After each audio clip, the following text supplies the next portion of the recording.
नहीं भाई साहब, देखो ये तो कुछ भी कहेंगे, लेकिन ऐसा कोई बात है नहीं, मेरे जानकारी में ऐसी कोई बात नहीं आई। वो सीधा साधा बालक है, अपनी काम से काम ध्यान रखता है, बिजनेस में अपना काम है उसका।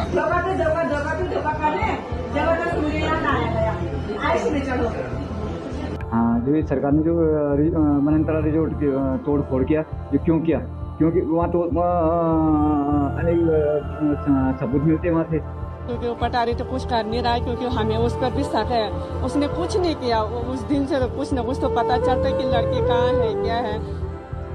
19 साल की अंकिता भंडारे की 12th करने के बाद फाइनली जॉब लग चुकी थी। अंकिता को ये लगने लगा था कि वो इस जॉब से अपनी फैमिली की फाइनेंशियल कंडीशन ठीक कर सकती है, लेकिन उस लड़की को ये कहाँ पता था जिस रिजॉर्ट में उसकी जॉब लगी है वो बीजेपी लीडर विनोद आर्या के बेटे पुलकित आर्या का है, एंड ये जॉब का डिसीजन उसकी बॉडी को नदी में बहा देगा। बात कर। हेलो मैम, मैम करण बोल रहा हूँ, क्या हो गया? प्लीज बैग ऊपर ले जा दो दुकान तक। चल चलो गाड़ी घुमा, चल नीचे नीचे चल नीचे। इस डॉक्यूमेंट्री में बहुत सारे स्क्रीनशॉट, कॉल रिकॉर्डिंग्स हैं, तो आराम से बैठकर ये डॉक्यूमेंट्री को डिटेल में देखिए। नमस्कार दोस्तों, मेरा नाम है Shivam and you are watching Ankita Bhandare case और अनसीन ट्रुथ बाय शिवम। तो शुरू से शुरू करते हैं। अंकिता उत्तराखंड के पौरी ग्रेवाल जगह में एक छोटे से गांव श्रीकोट की रहने वाली थी। वो एक बहुत ही सिंपल सी फैमिली से बिलोंग करती थी एंड उसके फादर वीरेंद्र भंडारी एक लोकल वर्कर थे एंड अंकिता की माँ भी आंगनवाड़ी में काम करती थी। अंकिता की फाइनेंशियल कंडीशन ज़्यादा अच्छी नहीं थी।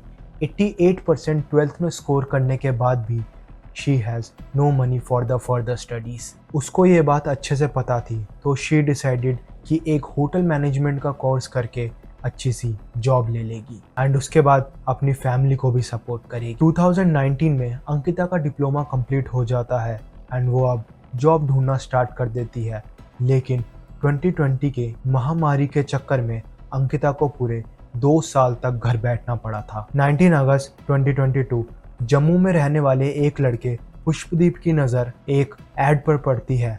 वो एड पौरी ग्रेवाल में जमशेद नगर के वनंतरा रिजॉर्ट की होती है। वहाँ पर रिसेप्शनिस्ट की जॉब खाली थी।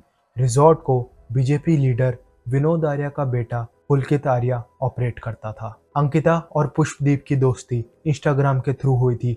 दोनों कुछ ही टाइम में काफ़ी अच्छे दोस्त बन चुके थे। पुष्पदीप अंकिता को ये अपॉर्चुनिटी के बारे में बताता है एंड अंकिता, जो पिछले 2 साल से खाली बैठी हुई थी अपने घर पे, वो बिना कुछ सोचे इस जॉब के लिए अप्लाई कर देती है। After few hours she got a call from Pulkit Arya. उसका कॉल पर ही इंटरव्यू होता है एंड वो अपना फर्स्ट राउंड क्लियर कर देती है एंड उसको 10,000 रुपये की job as a receptionist Vanantara resort में मिल जाती है। अब वनंतरा रिजॉर्ट अंकिता के गांव से पूरे 130 किलोमीटर दूर था। 28 अगस्त 2022 अंकिता अपने फादर को ले जाकर वीरेंद्र रिजॉर्ट में जाती है। अब वीरेंद्र जी को भी उस रिजॉर्ट का माहौल बिल्कुल सही लगा था उनकी बेटी के लिए, तो वो अपनी बेटी को वहाँ पर छोड़कर वापस अपने गांव आ जाते हैं। क्योंकि अंकिता का गांव पूरे 130 किलोमीटर दूर था रिजॉर्ट से, तो पुलकित आर्या अंकिता को वहीं पर रहने का ऑफर दे देता है एंड उसको एक कमरा दे देता है एंड ये भी कहता है कि अभी गेस्ट का यहाँ पे फुटफॉल कम है, तुम यहीं पे रुक सकती हो। अंकिता भी यहाँ पे एग्री हो जाती है। अब ये रिजॉर्ट बहुत सुंदर बना हुआ था एंड इसमें काफ़ी सारे रूम भी थे, लेकिन यहाँ पे सिर्फ एक ही प्रॉब्लम आती है कि ये रिजॉर्ट हाईवे से काफ़ी ज़्यादा दूर था, which means middle of the jungle. तो अंकिता के पास वो रूम का ऑफर एक्सेप्ट करने के अलावा कोई और ऑप्शन नहीं बचा था। यहाँ पर सब कुछ अच्छा चल रहा था। पूरे 2 साल बाद अंकिता को उसकी जॉब मिल गई थी एंड वहीं पे रहने के लिए उसको एक रूम भी मिल गया था। बट अंकिता यहाँ पे पुलकित आर्या के इंटेंशन से अनजान थी।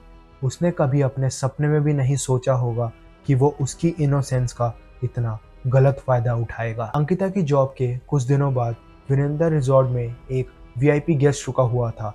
उसने काफ़ी ज़्यादा ड्रिंक कर ली थी एंड उसके बाद वो अंकिता के गले लगने की कोशिश करने लगा। उसी टाइम ऑल ऑफ सडन वहाँ पर पुलकित आर्या आ जाता है एंड अंकिता की साइड लेने लग जाता है। वो गेस्ट को अंकिता के सामने कहता है कि आप हमारे स्टाफ के साथ ऐसा बिहेवियर नहीं कर सकते एंड यहाँ पर पुलकित आर्या अंकिता के गुड बुक्स वाले प्लान में सक्सीड हो जाता है। ऑलमोस्ट 15 दिन बाद पुलकित आर्या अंकिता को कहता है कि आज कुछ VIP गेस्ट आने वाले हैं एंड रिजॉर्ट के सारे कमरे ऑलरेडी फुल हो चुके हैं। जब तक यहाँ पे गेस्ट रह रहे हैं तुम मेरे रूम के 7 वाले कमरे में रह लेना। अंकिता यहाँ पर एग्री हो जाती है।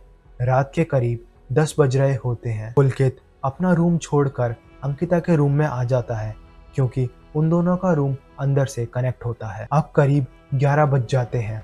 पुलकित आर्या वहाँ पे ड्रिंक करना शुरू कर देता है एंड उसके बाद ही फोर्स्ड अंकिता टू किस हिम। अंकिता को उस टाइम बहुत ज़्यादा गुस्सा आ जाता है, लेकिन पुलकित अपना 1 मिनट में रंग बदल देता है एंड उससे माफ़ी मांगना शुरू कर देता है। धीरे धीरे बहुत वियर्ड चीज़ें अंकिता के साथ बढ़ती जा रही थी।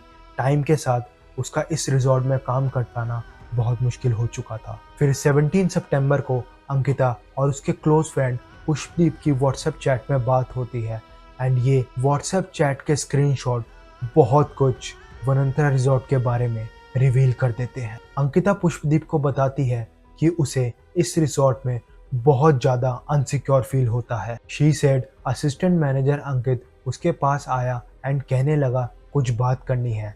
फिर अंकिता थोड़ी साइड में चली जाती है एंड अंकित गुप्ता कहता है कि कुछ VIP गेस्ट आने वाले हैं तो उन लोगों को एक्स्ट्रा सर्विस चाहिए। अब यहाँ पर एक्स्ट्रा सर्विस से तुम लोग समझ गए होंगे कि उस एक्स्ट्रा सर्विस का क्या मतलब होता है। इसके बाद अंकिता कहती है कि इसमें मैं क्या कर सकती हूँ। देन अंकित गुप्ता सेड कि तुमने बोला था कि तुम स्पा वगैरह भी करोगी। ये सुनने के बाद अंकिता को बहुत ज़्यादा गुस्सा आ गया। वो अंकित गुप्ता पर चिल्लाने लगी। देन अंकित गुप्ता चेंज हिज स्टेटमेंट। अंकित गुप्ता बोलता है ये गवारों वाली हरकत मत करो, गेस्ट देख रहे हैं। अंकिता कहती है मैंने सिर्फ इतना बोला था कि यहाँ पर स्पा वगैरह भी खुलते हैं, इसमें ये बात कहाँ से सामने आ गई कि मैं एक्स्ट्रा सर्विस दूंगी। देन शी सेड मैं गरीब ज़रूर हूँ लेकिन इसका मतलब ये नहीं कि मैं 10,000 रुपये में बिक जाऊँ। इसके बाद अंकित गुप्ता अपनी स्टेटमेंट को पूरे तरीके से बदल देता है एंड कहता है कि मैं ये नहीं कह रहा कि तुम स्पा की सर्विस दो, मैं ये कह रहा हूँ कि तुम्हारी नज़र में अगर कोई और लड़की हो जो ये काम करने के लिए तैयार हो। अब यहाँ पर अंकिता अच्छे से समझ गई थी कि यह ऑफर उसी के लिए आया था। अंकित ने उसको जानबूझकर 10,000 रुपये के लिए बोला ताकि 10,000 का अमाउंट सुनकर एक छोटे गांव की लड़की एक्स्ट्रा सर्विस देने के लिए तैयार हो जाए। अंकिता पुष्पदीप को कहती है अगर इन्होंने दोबारा ऐसी कोई हरकत करी तो मैं यहाँ से रिजाइन दे दूंगी। ये रिजॉर्ट एक बहुत गंदा रिजॉर्ट है। आफ्टर रीडिंग द चैट यहाँ पर पुलकित के इंटेंशन बिल्कुल क्लियर हो रहे थे। पुलकित के साथ 2 लोग और काम करते थे एंड रिजॉर्ट का मैनेजर सौरभ वो स्टाफ को फिजिकली अब्यूज भी करता था। रिजॉर्ट में लड़कियों के साथ बहुत घिनौनी हरकतें होती थी। वो लड़कियों को बहुत गंदी गंदी गालियाँ देता था। लड़कियाँ आती थी रिजॉर्ट से और रिजॉर्ट में तो मुझे एंट्री के लिए मना किया जाता था कि तुम इन लोगों की एंट्री नहीं करोगी। लड़का लड़कियाँ आते थे ज़्यादातर तो उनके साथ भी घुल मिल जाता था। स्विमिंग पूल में नहाता था उन लोगों के साथ और वगैरह ये सब नशे वगैरह ये सब करता था। गेस्ट की दारू चुरा के तब एम्प्लॉय में नाम लगाता था कि एम्प्लॉय ने चुरा ली होगी। एम्प्लॉय पे भी डांट पड़वाता है, एम्प्लॉय को मारता है। अब ये सब होने के बाद अंकिता एक दिन अपने स्टाफ को कॉल करती है जब पुलकित ने जबरदस्ती उसको एक VIP के गेस्ट रूम में भेजा था। बात कर। हेलो मैम, मैम करण बोल रहा हूँ, क्या हो गया? प्लीज मेरे बैग ऊपर ले जा दो दुकान तक। चल चलो गाड़ी घुमा, चल नीचे नीचे। 18 सितंबर 2022 पुलकित और अंकिता के बीच कुछ बहस हो जाती है। उस दिन पुष्पदीप अंकिता का दोस्त उसको करीब 6 बजे कॉल करता है। अंकिता कॉल पर रोने लग जाती है।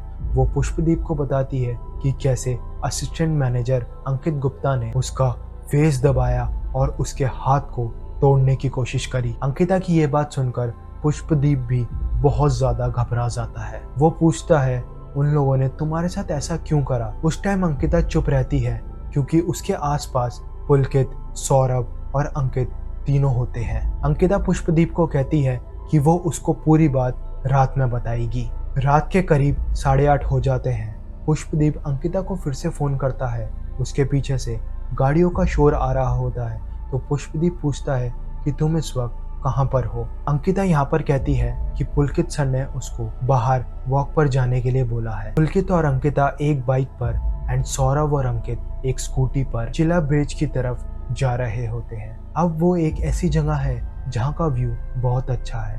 अक्सर लोग वहाँ पर वॉक करने के लिए आते हैं। करीब रात के 9:30 हो जाते हैं एंड पुलकित आर्या पुष्पदीप को फोन करके बोलता है कि हम रिजॉर्ट पहुंच चुके हैं एंड ये कहने लगा कि अंकिता आजकल काम में ध्यान नहीं दे रही है और उसकी और भी बहुत बुराई करने लगा।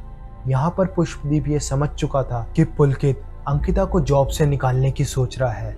ये बोलकर पुलकित फोन काट देता है। इसके करीब 1 घंटे बाद पुष्पदीप अंकिता को कंटिन्यूसली फोन करता रहता है लेकिन उसका फोन स्विच ऑफ आ रहा होता है। अब पुष्पदीप यहाँ पे घबरा जाता है क्योंकि अंकिता ने कहा था कि वो उसको रात को फोन करके कुछ बात बताएगी और ऐसे फोन स्विच ऑफ आना अनहोनी का संकेत दे रहा था।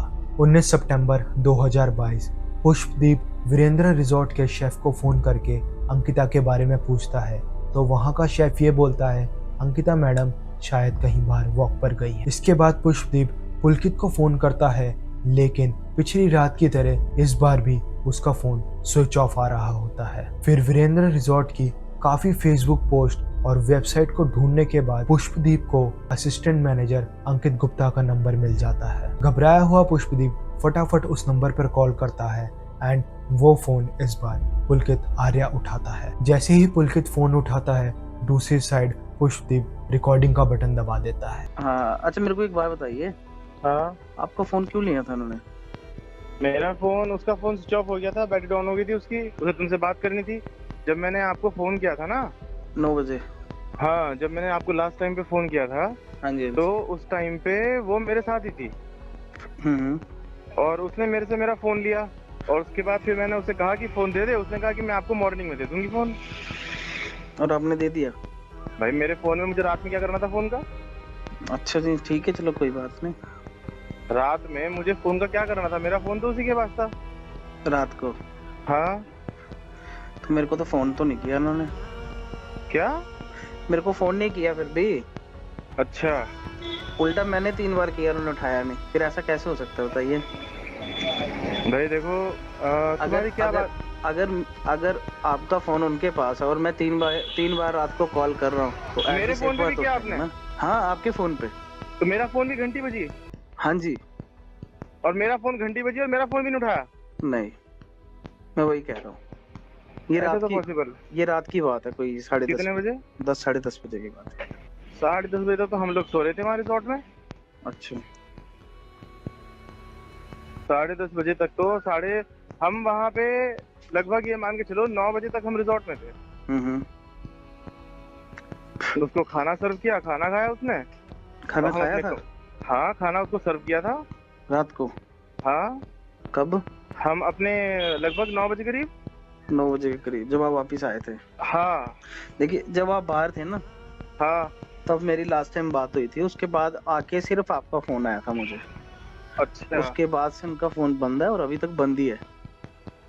तो मैं वही तो कह रहा हूँ ना, मैं तो उसके बाद सीधा वहाँ आया रिसोर्ट में और मैंने रिसोर्ट में अपना वहीं रुका। हाँ। सुबह निकला मैं रिसोर्ट से 6 बजे करीब। अभी आपका फोन मिला? नहीं मिला अभी तक? ना, अभी नहीं मिला फोन मेरा। नहीं मिला ना।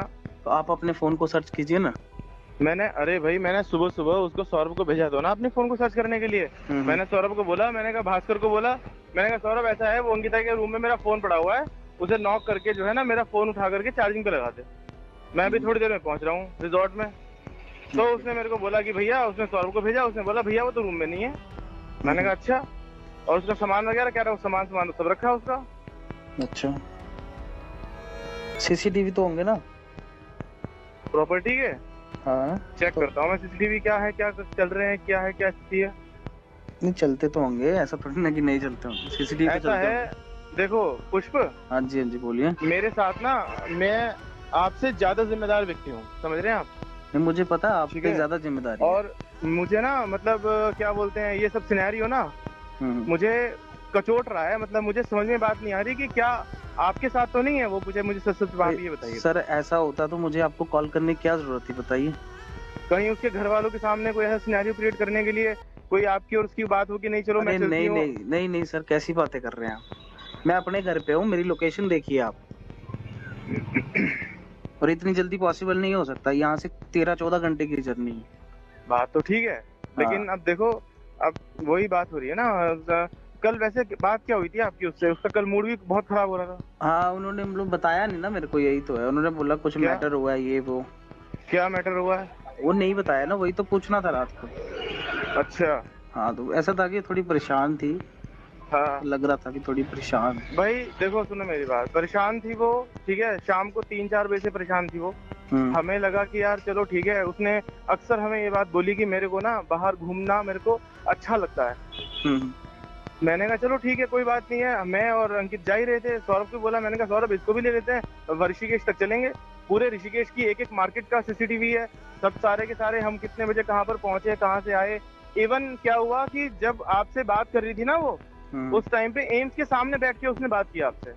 हाँ, और हम एम्स के सामने वाले गेट पे बैठ के उसने बात की आपसे, और हम वहीं पर खड़े होकर के बात करते रहे। हम वहीं पर खड़े होकर वेट करते रहे उसका कि कब तुम्हारी बात खत्म हो और कब हम चले यहाँ से। ओके, तो आप बाहर कब गए थे? कहाँ बाहर कब गए थे आप? रिजॉर्ट से 6 बजे। हाँ, रिजॉर्ट से लगभग 6 बजे तो नहीं गया था। हम लोग गए थे कोई ऐसे 6:30-7, अब एग्जैक्ट टाइम तो मेरे को ध्यान नहीं है। अच्छा, तो 9 बजे वापस आ गए थे? हाँ, 9 बजे तक आ गए थे वापस। अच्छा, रात तक तो रूम में थी ना? रात तक रूम में थी वो। अच्छा। मैं कह रहा हूँ जैसे कुछ अपडेट मिलेगा हम आपको कांटेक्ट कर लेंगे। मतलब आपको कुछ तो पता होगा ना कि कब गए हैं कब नहीं गए हैं, कुछ तो पता होगा ना? मैं यहाँ बैठा थोड़ी ना था देखने के लिए। नहीं, मेरे को एक बात बताओ, जब आप साहब रात को इकट्ठे गए थे तो उसके बाद वापस आई थी वो या नहीं आई थी? क्यों नहीं? इतना आई तो थी, बताओ। जरूर आई थी, बिल्कुल आई थी। खाना खाया था उन्होंने? हाँ, मैंने खाना भी दिया था उन्हें। तो उन्होंने खाया था? अब ये तो मैं नहीं बता सकता। अच्छा, तो मतलब फिर ये सुबह ही निकले, अगर निकले हैं तो? पता नहीं भैया, मेरे को कुछ भी, मेरा खुद दिमाग खराब हो रखा है। हम लोग सुबह से यही सोच रहे हैं। देखो, दिमाग वाली कोई बात नहीं है। देखो, अगर कोई भी बंदा स्टाफ का इन्वॉल्व हुआ ना बीच में, तो अच्छा नहीं होगा, ठीक है ना? मैं धमकी नहीं दे रहा हूँ, मैं बस सिर्फ बता रहा हूँ। चाहते हैं हमें पता लग जाए क्या बात है। नहीं, वो तो अच्छी बात है, आपको पता लग जाए। हम भी यही चाहते हैं। आप बता दो, आपके साथ है तो आप बता दो। बल्कि अरे मेरे साथ होता मैंने फोन क्यों करना यार? कैसी बातें कर रहे हो तुम भी यही बोल रहे हो, तुम्हारे साहब भी यही बोल रहे हैं। अब बस भैया वही बात है ना, हम भी क्या करें बताओ? हम तो ठीक है ना, खुद परेशान हो गए। देखो भाई, पता क्या है, लास्ट टाइम बंदा तुम्हारे साथ है, तुमसे ही पूछना ना, मैंने किसी और से थोड़ी ना पूछना। बताओ। 19 सितंबर 2022 पुलकित आर्या अपने 2 दोस्तों के साथ पहले तो वीरेंद्र रिजॉर्ट में आता है, उसके बाद पौरी के लक्ष्मण झूला पुलिस स्टेशन में मिसिंग रिपोर्ट लिखवाने जाता है। लक्ष्मण झूला के पटवारी ने इस बात को बिल्कुल भी सीरियसली नहीं लिया कि एक 19 साल की लड़की ऑलमोस्ट 1 दिन से गायब है। वो रिपोर्ट तो लिख लेता है लेकिन कोई भी इन्वेस्टिगेशन स्टार्ट नहीं करता। पुलकित इसके बाद अंकिता के डैड को फ़ोन करता है एंड कहता है कि अंकिता 18 सितंबर से मिसिंग है एंड वो पौरी के लक्ष्मण झूला पुलिस स्टेशन में उसकी मिसिंग रिपोर्ट लिखवाने आया है। अब ये बात सुनकर किसी के भी बेटी के बाप के मन में एक बेचैनी जन्म ले लेगी, क्योंकि 19 साल की बेटी का लापता होना ये कोई काली रात के साए से कम नहीं। 20 सितंबर को अंकिता के डैड वीरेंद्र भंडारी अपने गांव से निकलते हैं एंड 21 सितंबर को वो लक्ष्मण झूला पुलिस स्टेशन पहुंच जाते हैं। अगेन वहां पर अंकिता की मिसिंग रिपोर्ट लिखाते हैं, बट इस बार भी नो एक्शन वर टेकन। अब जैसा कि मैंने स्टार्टिंग में बताया था कि अंकिता एक बहुत ही नॉर्मल फैमिली से बिलोंग करती थी। इस टाइम पर एक आम इंसान की आखिरी उम्मीद पुलिस ही होती है एंड इस केस में पुलिस कोई भी हेल्प करने को रेडी ही नहीं थी। इस टाइम पर वीरेंद्र भंडारी और सारी फैमिली बहुत ज़्यादा हेल्पलेस फील कर रही थी, मतलब कोई भी उनकी हेल्प करने के लिए रेडी ही नहीं था। अब on the other hand Pushpdeep को भी सेम चिंता हो रही थी, बट लकीली पुष्पदीप के पास अंकिता के डैड का नंबर था। वो वीरेंद्र जी को कॉल करता है एंड बताता है कि लास्ट बात उसकी अंकिता से 18 सितंबर को हुई थी एंड उस दिन वो बहुत रो रही थी एंड कह रही थी तुम्हें मैं एक रात को बात बताऊंगी। एंड पुष्पदीप यहाँ पर एक और बात बोलता है कि अंकल 18 तारीख से पहले भी अंकिता बहुत ज़्यादा परेशान रहती थी, उसने मुझे बहुत सारी बातें बताई, मैं सारी चैट्स का स्क्रीनशॉट विद टाइमिंग आपको भेज रहा हूँ। ये सब पढ़ने के बाद वीरेंद्र जी सारे एविडेंसेस को कलेक्ट करते हैं एंड उसी पुलिस स्टेशन में FIR लिखवाते हैं, बट स्टिल पुलिस यहाँ पर कुछ नहीं कर रही थी क्योंकि पुलकित आर्या एक बीजेपी लीडर का बेटा था।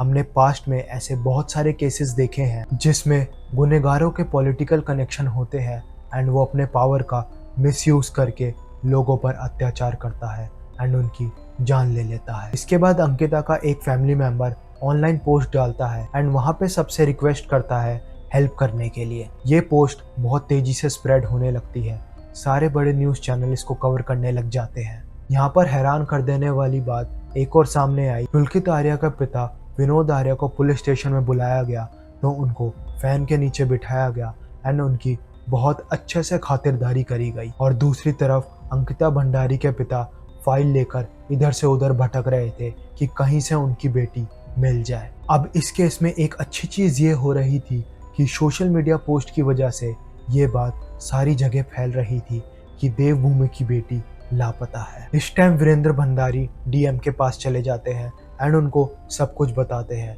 मीडिया के प्रेशर के कारण डीएम को पुलिस स्टेशन कॉल करना पड़ता है एंड उसी टाइम इन्वेस्टिगेशन स्टार्ट हो जाती है। उत्तराखंड की पब्लिक का गुस्सा इतना ज़्यादा बढ़ गया था कि पुलिस को 23 सितंबर को पुलकित आर्या और उसके 2 दोस्तों को अरेस्ट करना पड़ जाता है। जब पुलिस पुलकित को जिप्सी में बिठा रही थी तो वहाँ के लोगों का गुस्सा अनकंट्रोलेबल हो गया एंड पुलकित को उन लोगों ने वहीं पे मारना शुरू कर दिया। अब पुलिस जैसे तैसे करके पुलकित को पुलिस स्टेशन ले आती है एंड उससे सख्ताई से पूछताछ शुरू कर देती है। पुलकित को इनिशियल पिटाई उत्तराखंड के लोगों से मिल चुकी थी तो पुलिस को ज़्यादा मेहनत करने की ज़रूरत नहीं पड़ी। थोड़ी सी सख्ताई से ही पुलकित सब सच बता देता है एंड ये सच्चाई इतनी खौफनाक थी कि मेरे भी होश उड़ गए। अंकिता बहुत दिनों से पुलकित आर्या से गुस्सा थी। पहले तो पुलकित ने दारू पीकर उसको फोर्सफुली किस करना चाहा, उसके बाद अंकित ने उससे स्पेशल सर्विसेज की डिमांड करी तो पुलकित आर्या अंकिता का मूड अच्छा करने के लिए उसको जिला ब्रिज ले जाता है। वहाँ पर पुलकित, सौरभ, अंकित एंड अंकिता चारों होते हैं। उसके बाद पुलकित, सौरभ और अंकित वहाँ पर दारू पीना शुरू कर देते हैं। अंकिता जब उन तीनों को ये सब करते हुए देखती है तो अंकिता को फिर से गुस्सा आ जाता है एंड उन चारों का दोबारा से झगड़ा हो जाता है। अंकिता वहाँ पर ये कहने लग जाती है कि मुझे यहाँ पर तुम लोगों के साथ नहीं रहना, मुझे वापस रिजॉर्ट छोड़ आओ। एंड पुलकित को कहती है कि अगर तुमने फिर से ऐसी कोई हरकत करने की कोशिश करी तो मैं वीरेंद्र रिजॉर्ट के सारे स्पेशल सर्विस वाले राज दुनिया में बता दूंगी। राज वाली बात सुनकर एकदम से तीनों को बहुत ज़्यादा गुस्सा आ जाता है एंड वो फुल रेज में अंकिता को डैम में धक्का दे देते हैं। अंकिता गिरने के बाद भी जिंदा थी, वो चिल्ला रही थी मदद के लिए, लेकिन उन तीनों में से किसी ने भी उसकी मदद नहीं करी। उल्टा उसकी चीख सुनकर वो तीनों वहां से भाग जाते हैं। नेक्स्ट डे पुलकित अपना गुनाह छुपाने के लिए खुद ही पुलिस स्टेशन जाकर रिपोर्ट लिखवा देता है जिससे सबको ये लगे कि वो इनोसेंट है। उन दिनों उत्तराखंड में काफ़ी बारिश हो रही थी तो काफ़ी ढूंढने के बाद भी पुलिस को अंकिता भंडारी की बॉडी नहीं मिल रही थी। लेकिन 23 सितंबर को जब पुलिस डैम का पानी कम करती है वहाँ से 8 किलोमीटर दूर अंकिता की बॉडी मिल जाती है। यहाँ पर शॉकिंग बात एक और सामने आती है कि नेक्स्ट डे ही वनंदा रिजॉर्ट पे बुलडोजर चला दिया जाता है। वहाँ के लोगों का ये कहना था कि ये सब सबूतों को मिटाने के लिए पुलकित आर्या के पिता विनोद आर्या की चाल है। आज इस केस को पूरे 2 साल से ज़्यादा हो चुके हैं लेकिन आरोपियों को अभी तक कोई भी फांसी की सज़ा नहीं सुनाई गई है। ये क्राइम डॉक्यूमेंट्री यहीं तक थी। सब्सक्राइब करके हमारे चैनल को सपोर्ट करें। Thank you so much.